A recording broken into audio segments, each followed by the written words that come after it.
When we start to learn about colour theory, the first thing that usually gets covered is an introduction to the primary colours red, blue and yellow, and how they help create the full spectrum of colour in between. We're also often introduced to the concept of value, the relationship between light and shadow, or in simpler terms, the grayscale. What isn't often taught is the effect that happens when we gradate our primaries into shadow. When we transition our primaries into shadow, a noticeable thing happens to yellow that we generally don't see in the other two primaries. As yellow is a very light colour, it means its transition into shadow is significantly longer than either red or blue. This means yellow is affected by midtones in a way that the other two aren't.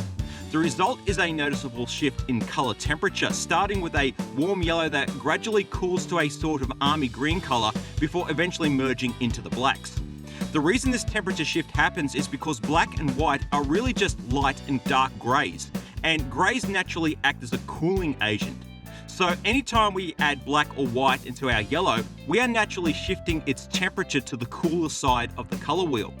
That's great if we want that cooler temperature, but what if we need to retain the yellow's warmth in our composition?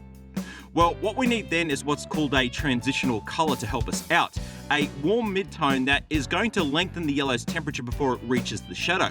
And in most cases, a highly saturated dark orange colour is the way to go, something like a burnt sienna or equivalent.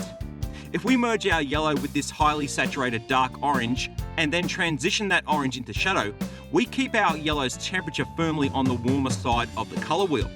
This means then not only can we make our yellow objects look more vibrant, it means that we have much greater control and more options over which direction we want our yellow to go. If you're a beginner and looking for more information on colour theory, then check out the JW Learning Colour Theory beginner classes on Skillshare to stream or for outright purchase on Gumroad. The links to both are in the description below.